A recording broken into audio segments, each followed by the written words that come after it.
Relation. Oups! Elle commencerait le matin, avant Saint-Valentin. Hein? On va être prêts à Saint-Valentin. Je vous dis, les mesdames, vous allez être super le matin. Merci Raymond à l'avance de ton aide. Il y a plusieurs versets qui parlent de relations dans la Bible, les uns avec les autres. Aimez-vous les uns les autres. Il y a beaucoup de les uns les autres dans la Bible.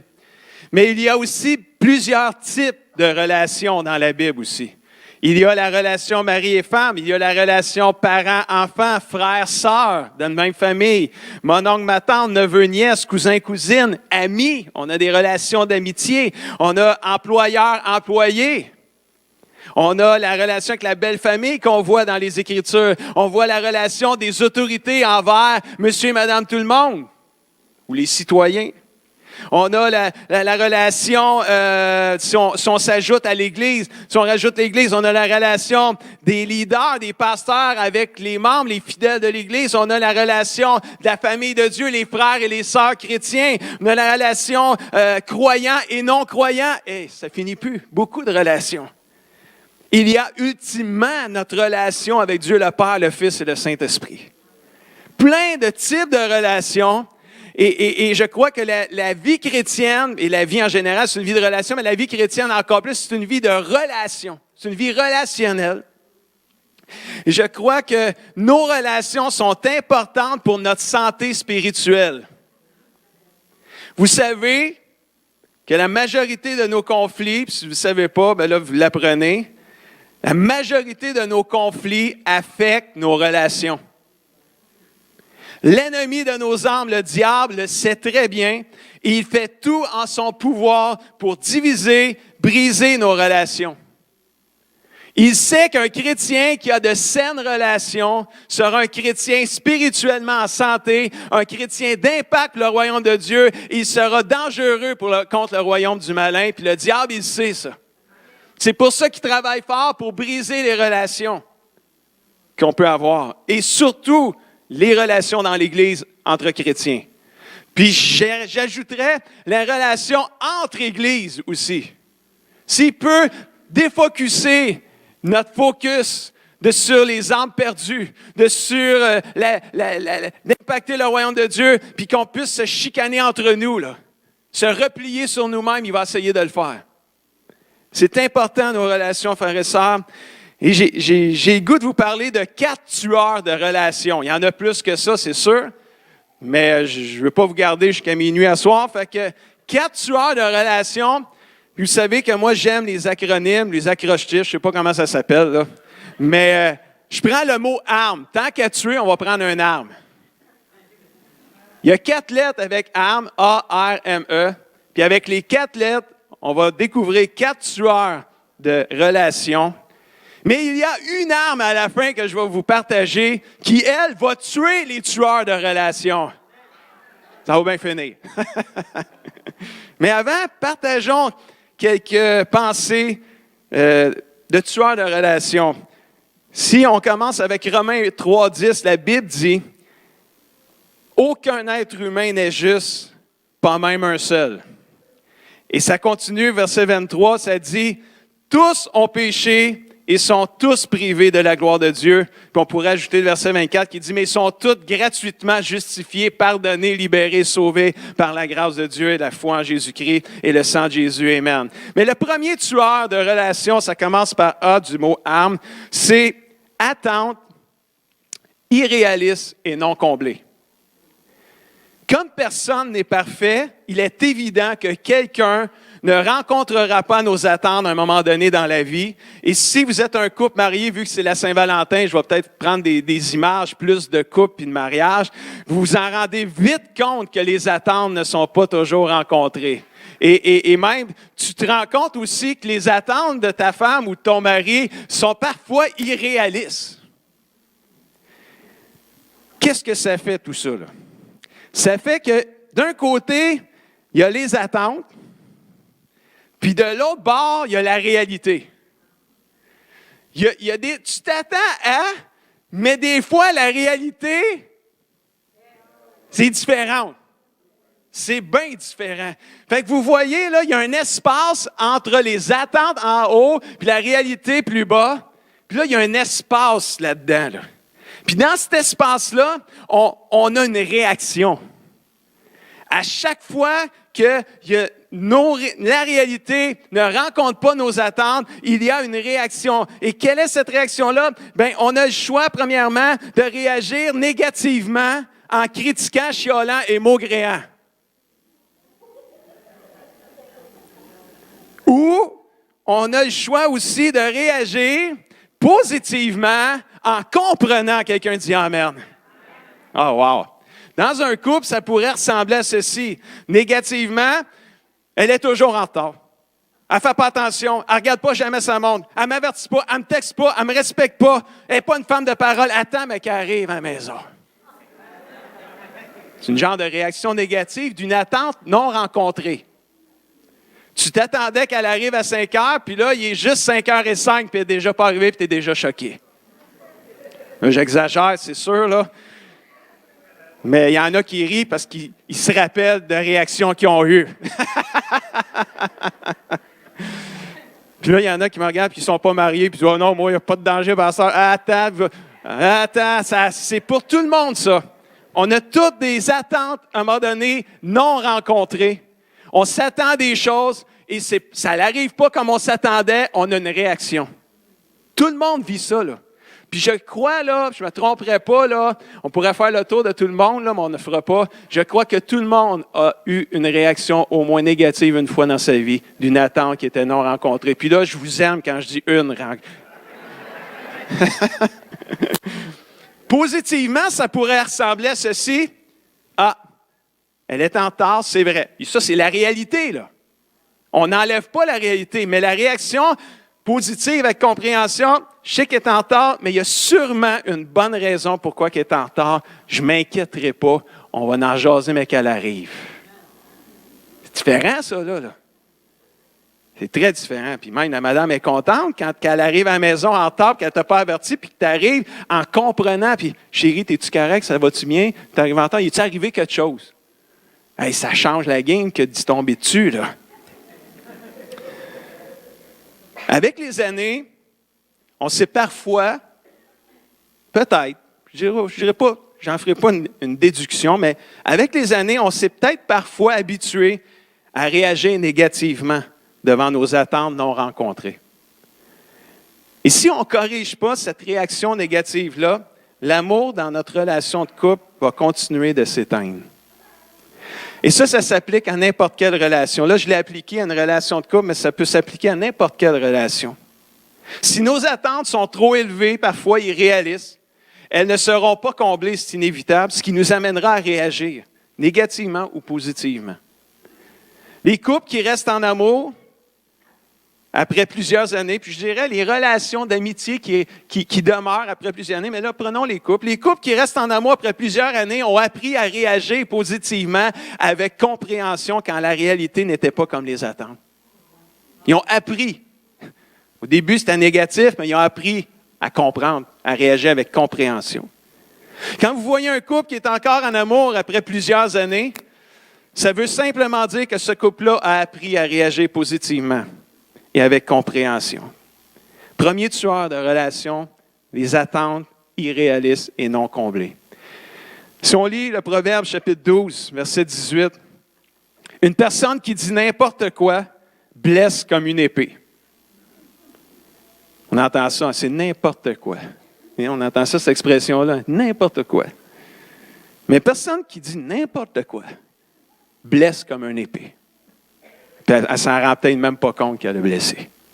Mais celle qui parle avec sagesse apporte la guérison. Quelqu'un dit amen à ça.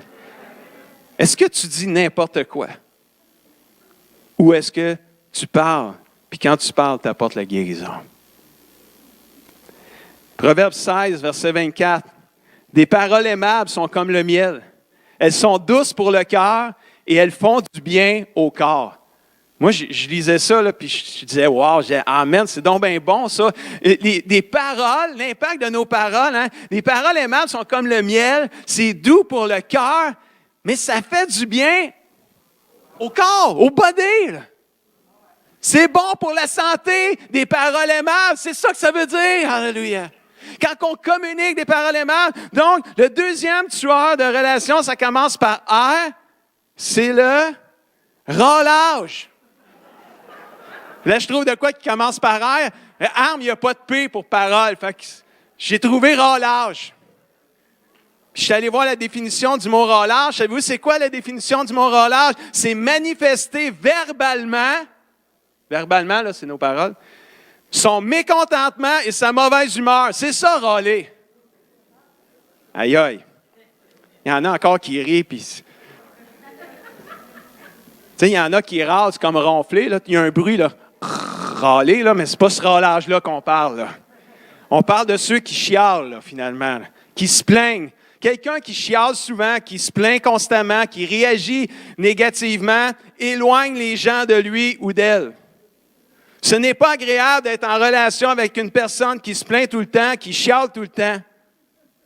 Ça finit par tuer les relations et même miner la santé. On rit, là, mais honnêtement, c'est pas drôle. La Bible dit dans Philippiens 2, verset 14, « Faites toutes choses sans murmure ni plainte. » Ça, c'est pas moi qui dis ça, là. Je déclare la parole de Dieu sur nous ce matin. « Ne soyez pas de perpétuels mécontents ou hésitants. Mettez-vous en garde contre un esprit de contestation et de doute et de dispute. » Ça, l'ennemi, il sait ça. Il sait que c'est pas facile, pas chialer, là. Il sait que c'est naturel de se plaindre. On est tous coupables d'avoir chialé à quelque part puis de s'être plaint à quelque part. Il y a toujours quelque chose qui ne fait pas notre affaire à quelque part. Anyway, pour tout le monde, on est tous là-dedans. Même moi, qui est pasteur, je suis obligé de dire que je suis comme ça aussi. C'est facile de se plaindre. C'est facile de chialer. Tu n'as pas besoin de prier pour ça. Dernièrement, tant qu'à rire, on va rire de soi. Dernièrement, je me suis retrouvé dans un état de, comme ce verset-là, là, mais je ne le mettais pas en pratique. Fait que vu que je ne le mettais pas en pratique, ça veut dire que je chialais. OK, vous me suivez, là. Puis là, j'ai quand même pas l'habitude d'être un chialeux trop. Mais là, je me suis retrouvé dans un état de... Je me suis surpris à me plaindre, à chialer, surtout pour la météo. Puis à être bien négatif. Genre, je suis écœuré de l'hiver, là, tu sais. Je suis tanné de la neige, puis la pluie verglaçante. Ah, je suis tanné que les dimanches, il neige tout le temps, là. Tu sais, surtout un pasteur, c'est tough pour lui, là, ça. Puis là, ça, c'est au début de l'année, c'est au mois de janvier, ça. Après fête. Puis là, je chialais, mais à un moment donné, je ne m'en rendais pas vraiment compte. Je suivais la météo, finalement. Puis là, j'arrive un mardi soir. Le mardi soir, je joue au hockey ici à l'Assomption dans un gym, puis tous des gars qui ne viennent pas à l'église. Puis là, à un moment donné, il y a un mardi soir fin janvier, début février, juste avant ma réunion de DIAC du 2 février. Puis là, j'arrive mardi, puis le premier gars, je rentre dans la chambre pour nous changer, puis premier gars qui arrive, je déverse mon chiolage sur la météo sur lui. Puis là, j'arrêtais pas de dire, je suis tanné de l'hiver, tout ce que j'ai dit tantôt, là, j'y ai tout dit, je chialais. Là, mais le chialement puis le négatif s'est transporté dans la partie de hockey. Puis là, en plus, ça a donné, nous, on met les bâtons dans le milieu, puis on split les bâtons en deux. Puis il s'est retrouvé dans mon équipe, ce gars-là. Puis là, des fois, on va sur le banc changer. Puis ça donnait tout le temps qu'on changeait en même temps. Fait qu'il se ramassait avec moi. Il a entendu mes plans. Il jouait mal cette soirée-là en plus. Ça allait super mal. Notre équipe était poche. Fait que ça l'aidait pas. Je maugréais vraiment, là. Puis là, le lendemain, j'étais arrivé chez nous le soir. Le lendemain, j'ai fait mon temps de dévotion. J'ai prié. Puis, je sais pas, c'est là que le déclic s'est fait. C'est comme j'ai revu ma soirée du hockey du mardi soir. Puis j'ai dit, hey, ça n'a pas d'allure. As-tu vu l'attitude que j'avais? Il va falloir que je demande pardon à ce gars-là, c'est sûr et certain. Là, je voulais lui demander mardi, il n'était pas là. Je vais me reprendre mardi prochain. Puis là, j'ai réalisé, j'ai pas juste checké la soirée du hockey du mardi. J'ai reculé, puis j'ai dit, hey, j'arrête pas de dire, me plaindre de la météo, puis chialer. Là, ça l'affecte ma patience, ça l'affecte mon humeur. J'apprends quelque chose des fois qui m'arrive, puis j'ai des réactions négatives. Aïe, aïe! Non, c'est pas normal, Seigneur, c'est pas correct, ça. Il faut régler ça. Parce que c'est vrai que ça mine la santé, mais ça ne fait pas juste miner, ça affecte mes relations. Même ma femme s'en était rendue compte. C'est sûr que sa première, elle est toujours en train de m'entendre. Fait que c'est sûr qu'elle me trouvait différent. J'ai demandé pardon au Seigneur. Parce que, tu sais, la météo, là, c'est lui le boss. C'est ça que la Bible dit, hein? Lui, il envoie la pluie, il envoie la neige, il envoie le verglas, il envoie tout ça, là. Puis il envoie le soleil, puis il envoie la chaleur l'été. Il y a 4 saisons. On n'est pas en Floride, nous autres, ici. Puis, à toute fois, je chiale sur la météo, je chiale contre mon Créateur. Sinon, pardonne-moi, mon Dieu. Pardonne-moi, ça, c'est le 1er février. Il y a eu beaucoup de tempêtes depuis le 1er février. On est juste le 11 février. Il y en a eu beaucoup, d'ailleurs, aujourd'hui. Hier, j'avais un enterrement. J'officiais les funérailles, Mme Laurence. C'était une superbe cérémonie. On était très bénis. Mais là, c'est rare aujourd'hui, mais que quelqu'un se fait enterrer. Aujourd'hui, beaucoup d'urnes, c'est beaucoup d'incinération. Mais Mme Laurence se faisait enterrer. Moi, je pensais qu'on n'enterrait pas l'hiver parce qu'il fait trop frais pour creuser. Non, c'est rendu sophistiqué. Mais là, hier, on allait au cimetière, puis comme j'étais celui qui officiait les funérailles, il fallait que j'y aille, moi aussi. Mais là, il neigeait, il y avait une petite tempête hier. Mais non, j'ai pas chialé. Je vous le dis, devant Dieu, j'ai pas chialé. J'ai dit, merci Seigneur pour la neige.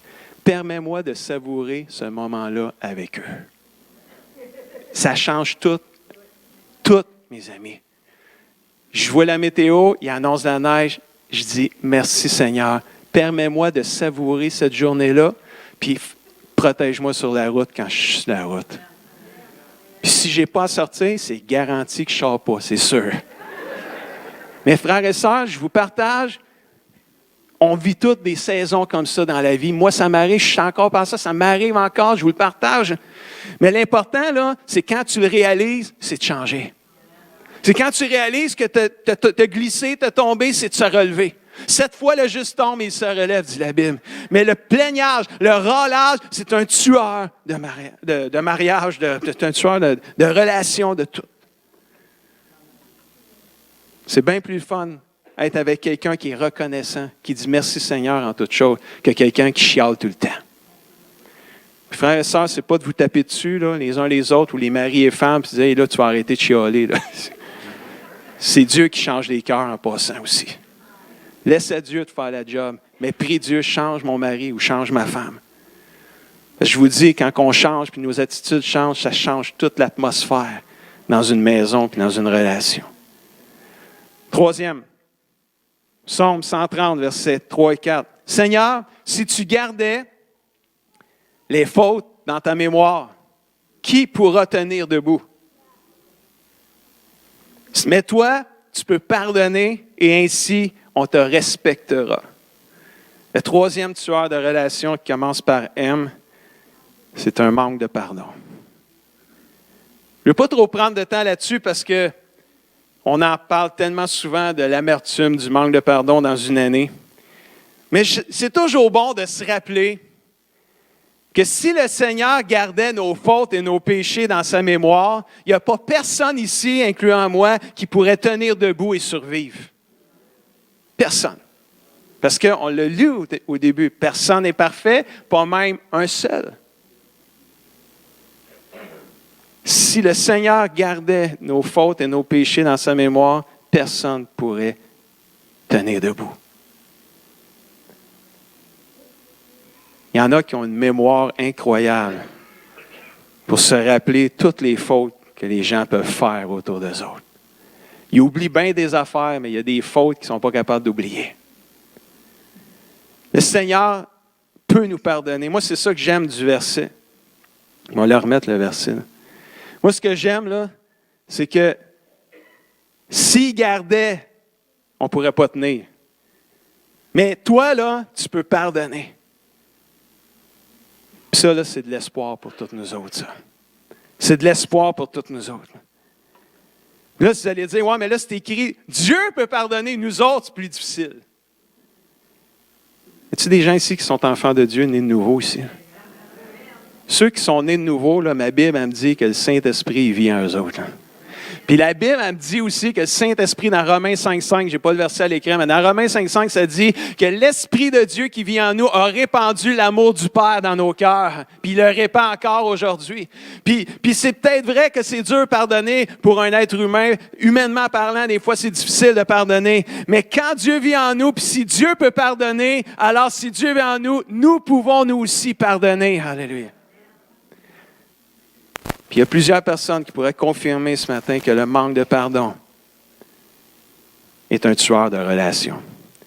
Le Seigneur peut nous pardonner et il le fait à chaque fois qu'on lui demande pardon. D'ailleurs, sans son pardon, notre relation avec lui serait brisée, sans l'ombre d'un doute. Je crois que nous aussi, on peut pardonner à ceux qui nous ont offensés, parce que Dieu vit en nous. Le psaume 79, versets 8 et 9 nous dit « Ne te souviens plus de nos fautes passées. Que tes compassions viennent sur nous sans tarder, car nous sommes bien malheureux. Secours-nous, Dieu de notre salut, Dieu de notre délivrance, pour la gloire de ton nom. Délivre-nous et pardonne-nous nos péchés à cause de ton nom. Amen. » Mes amis, attention au manque de pardon. C'est un tueur de relations. Quatrième. Philippiens 2, verset 5. Ne pensez pas seulement à vos intérêts personnels ou à l'avantage que vous pouvez tirer des autres.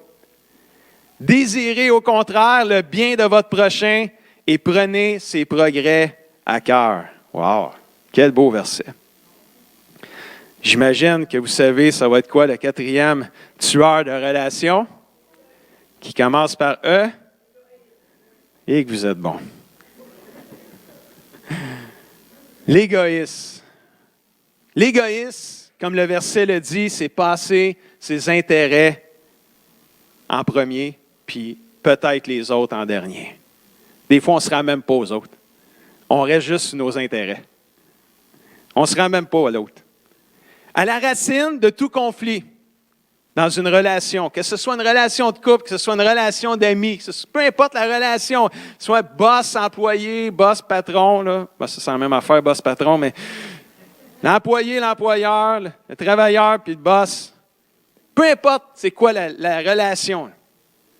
À la racine de tout conflit dans une relation, on va retrouver de l'égoïsme.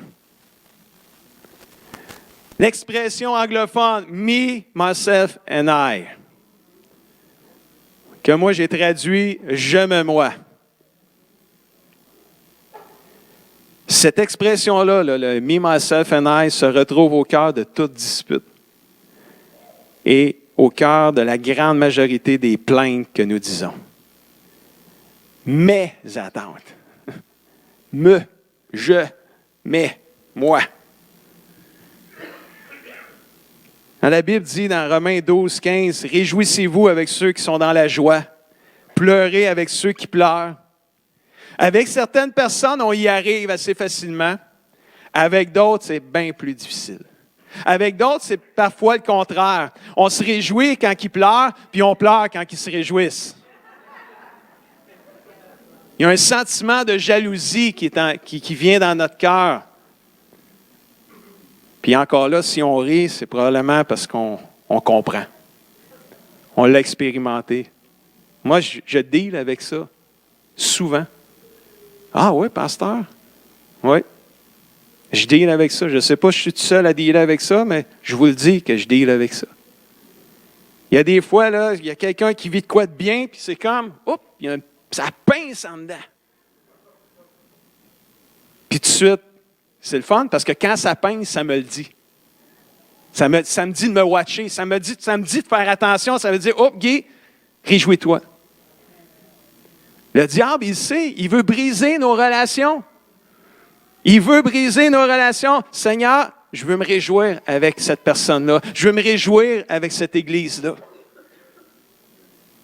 Puis quand quelqu'un vit de quoi de difficile, je veux pleurer aussi avec cette personne-là. Même si à l'origine, j'ai une tentation de me réjouir du fait qu'elle pleure.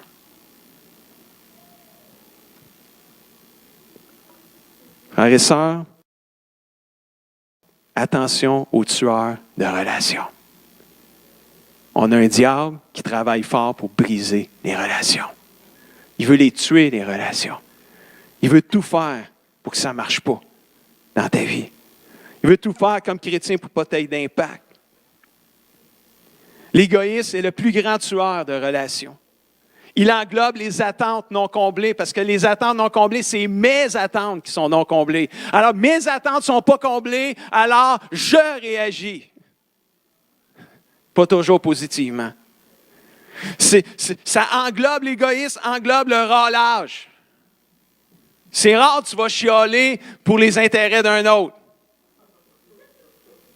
Ça va arriver, là, à ceux que tu aimes le plus, là, mais oh boy, tu vas chialer gros sur les intérêts à toi. L'égoïsme est au cœur, il englobe le manque de pardon. L'amertume, la rancune. L'égoïsme nous rend ça difficile de ne pas oublier les fautes qu'on a commises envers nous, même si on les a pardonnées, ces fautes-là.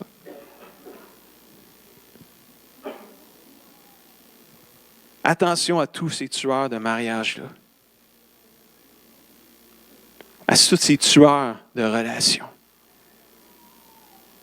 que le diable veut utiliser pour briser, pour meurtrir nos cœurs et à la limite, même nous faire perdre la foi.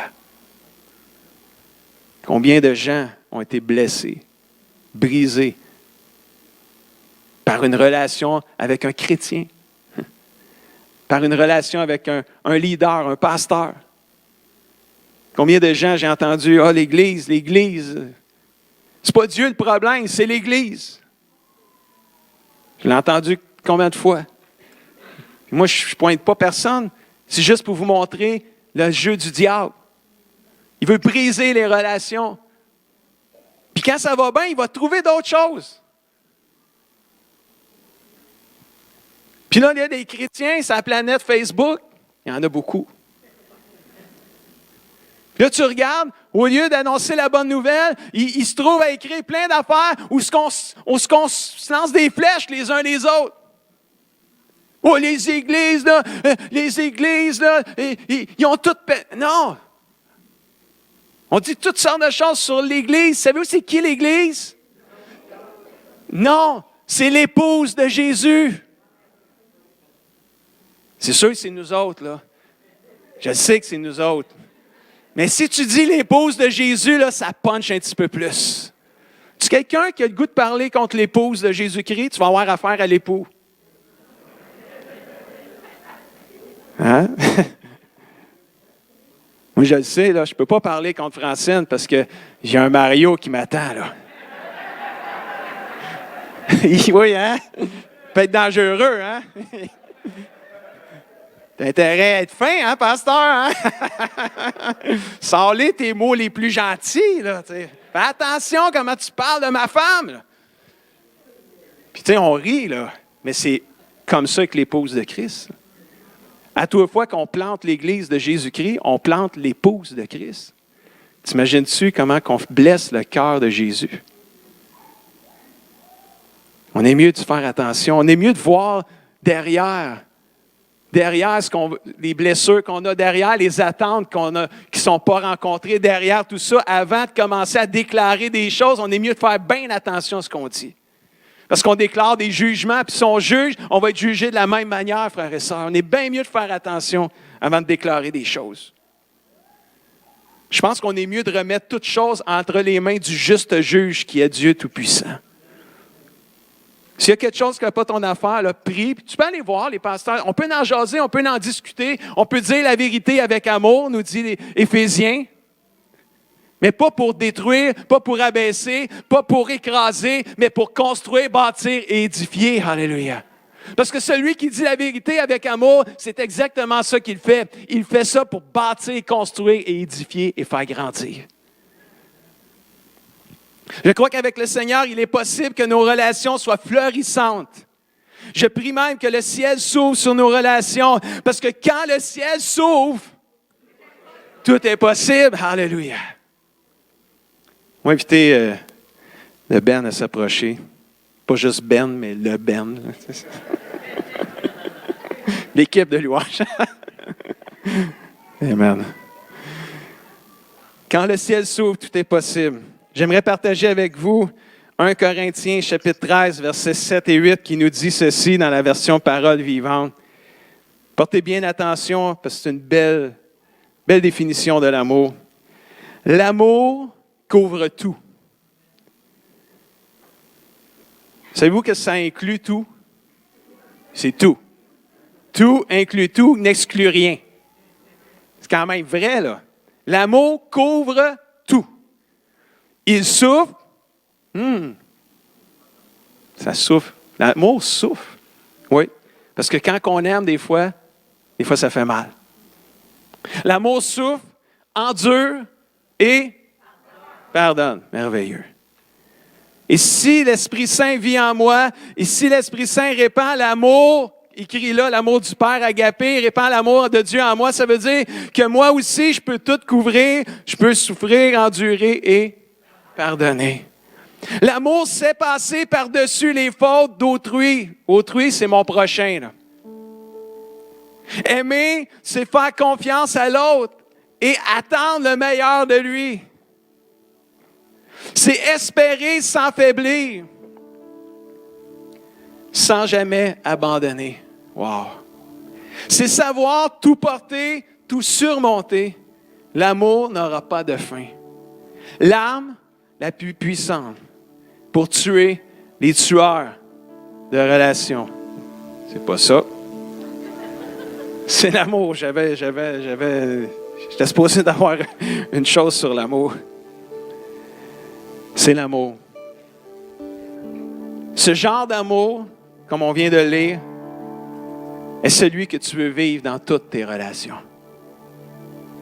Dans ta relation de couple, dans ta relation avec tes enfants, dans ta relation avec tes frères et sœurs de ta famille, tes beaux-frères, tes belles-sœurs.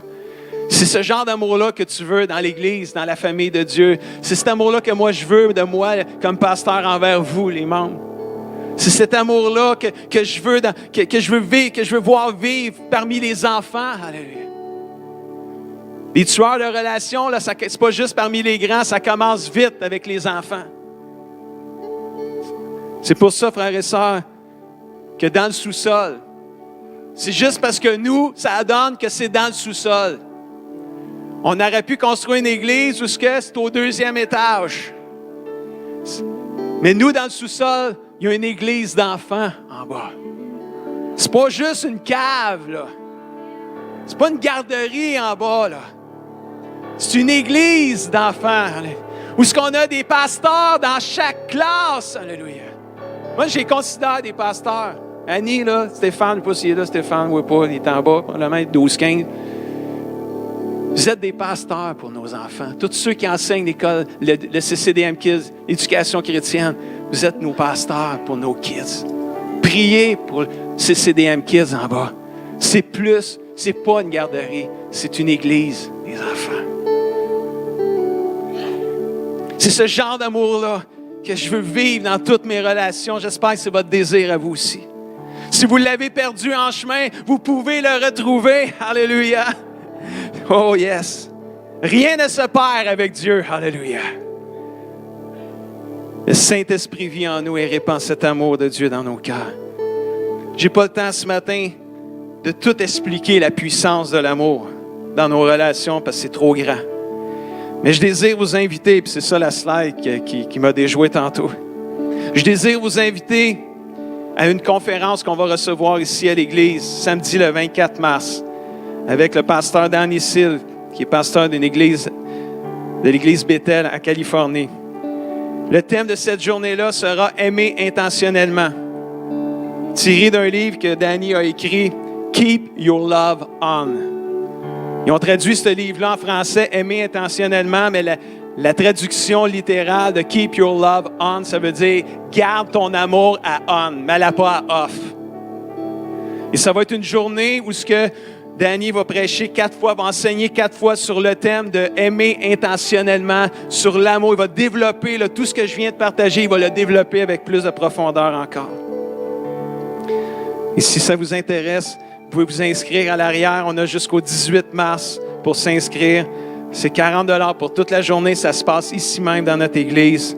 Ça va être une journée bénissante et enrichissante pour nos relations, toutes sortes de relations, là, pas juste couple, n'importe quelle relation.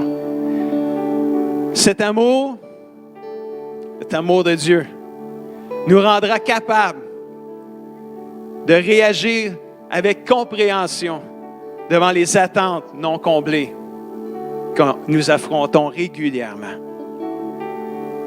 Il nous rendra capables d'arrêter de tout le temps râler.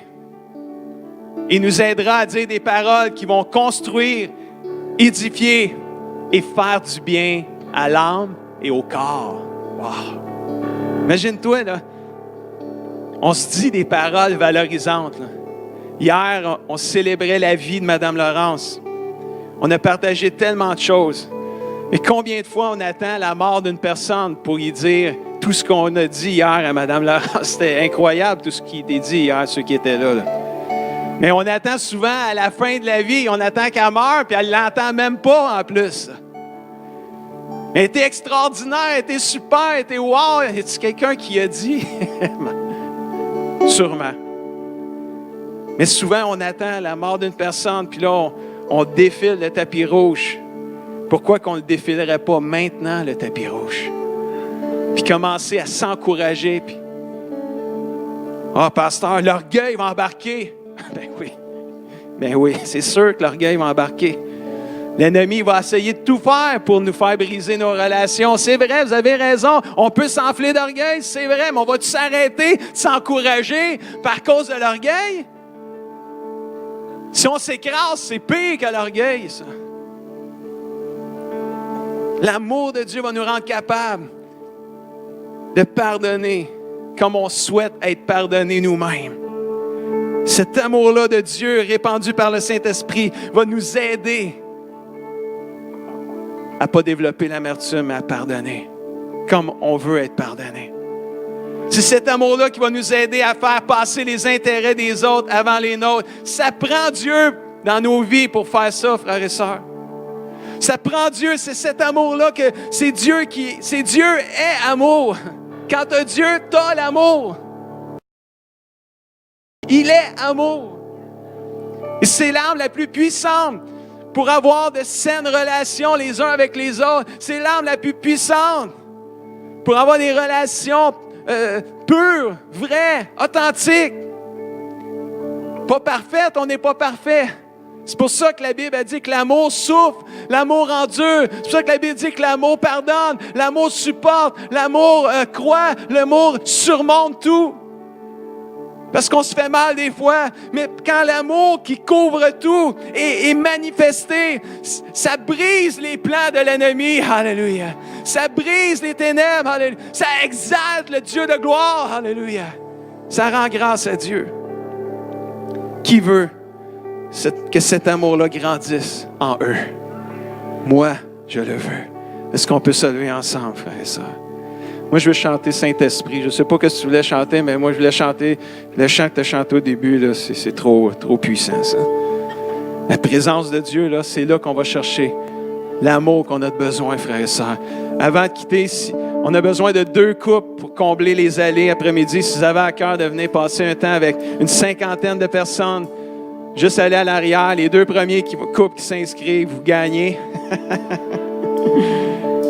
Mais en attendant, on peut-tu passer, il est juste 11h25, on peut-tu passer un temps dans la présence de Dieu et recevoir cet amour-là? Qui veut une dose de l'amour de Dieu ce matin dans son cœur? Ouvre le ciel, déverse, Seigneur. Déverse, Seigneur, un océan d'amour, Seigneur Jésus, partout dans ce lieu, Seigneur. Viens atteindre nos frères et nos sœurs, Seigneur Jésus, qui ne sont pas avec nous ce matin, Seigneur. Nos gens qui sont malades, Seigneur, guéris-les au nom de Jésus, Père. Mais répands, que l'océan se rende et soit déversé jusqu'à eux, Seigneur Jésus. Que l'océan d'amour soit déversé sur la ville de Saint-Hyacinthe, mon Dieu, alléluia. Que ceux qui ne te connaissent pas te connaissent, Seigneur.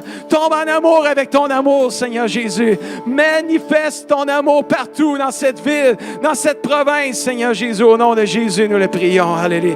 Pendant qu'on va chanter, si vous avez le goût de venir en avant, juste dire, Seigneur, ouvre le ciel sur ma vie, Seigneur. Déverse ton amour. Alléluia. Recevez.